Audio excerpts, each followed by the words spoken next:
This is a review of how to interact with a discussion board. An academic discussion board is a space where students can elaborate on classroom content. So sometimes when one of your assignments might be to respond on an academic discussion board. Discussion boards always start with a prompt. So for example, this one, you see the assignment name, but the prompt, it says to develop a response to the following prompt, citing evidence from the material you just read to support your response. So it's going to tell you you're going to need to cite evidence. So you need to make sure you've read whatever text or articles that you needed to read prior to the discussion board. There might be multiple parts to your response. So it even tells you often what your response needs to include. So this response needs to include describing 2 important Indian achievements during the Golden Age and what to you is the most significant of these achievements and why. So there's really 3 parts to that question. And then, of course, you need to cite evidence to support what it is that you are writing about. Then it says to use the discussion rubric to understand how you will be graded. So you'll want to check that to see what you need to focus on in order to get the highest rating. Okay, so in a discussion board, just to review, academically, it is well-written sentences that are on topic and make sense. Checking the scoring rubric for requirements. You need to make every effort to spell and punctuate and capitalize where it's necessary. A lot of word processors, it will underline things if you need to check the spelling. If it's blue, it's to check grammar. So make sure you check those things. A discussion board is not text message related or like social media posts where, the spelling and grammar doesn't really matter. So academic is different than social media.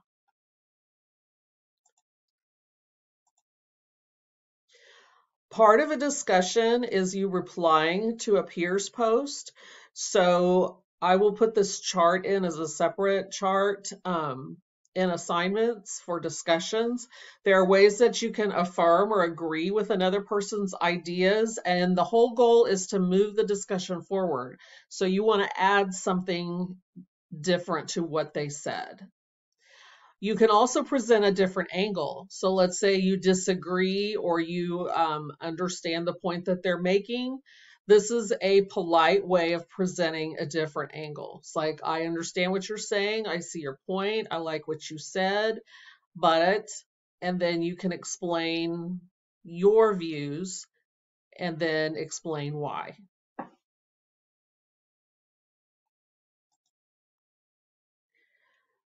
This is generally the scoring rubric that you might see. Move out of the way here.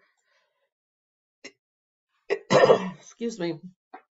Generally, the scoring rubric that you would see on discussions, you have an initial response to a prompt, making sure that you're responding to the topic on time because you want to post early and off early in the discussion so that it makes it easier for other people to respond.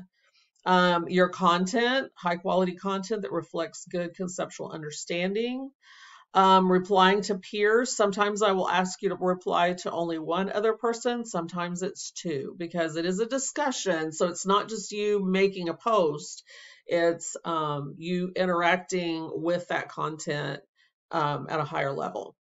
And then your quality, supporting your claim and comments with reasoning or evidence from the text. And then the quality of replying to the peer, adding to the discussion by suggesting other solutions, respectfully disagreeing. Okay, and then remember that a reasonable attempt at correct spelling and sentence structure is expected.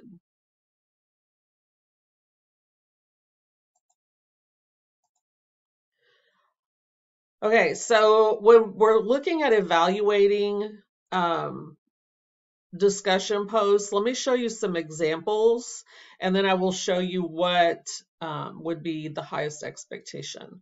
So this one, the sample post is to describe 2 cultural events in Kansas City. Which one do you think is best and why? There are 2 events in Kansas City. First Fridays and Theater in the Park. First Fridays is art, Theater Park is theater. I think First Fridays is the best because I like looking at different things local artists create. If you look at the rubric, they have answered all parts of the question. It's just pretty basic though. They don't go into any detail. First Fridays is art, Theater in the Park is theater. That's where you would need to give more evidence about the event in order for it to be 4. So this would probably be rated a 3 because it has all of the parts, it just does not elaborate.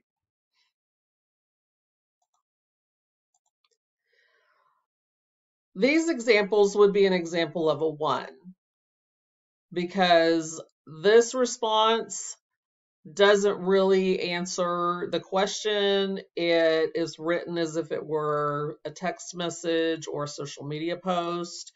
Not paying attention to proper capitalization, using slang spelling. This would score as a 1. I might even score it as a 0 because you could do better. This one, IDK is not a valid response to a discussion. Your job is not to say that you don't know. Your job is to go figure it out and write an adequate discussion post.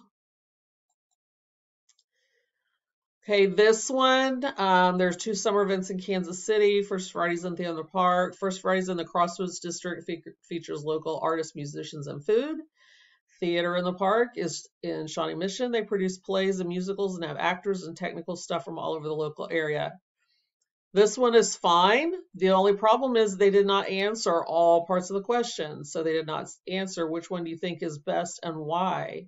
So this one would score a 2 because it only has part of the information. They didn't finish the rest of the question. Finally, if you want to see an example of a 4, this one would be it.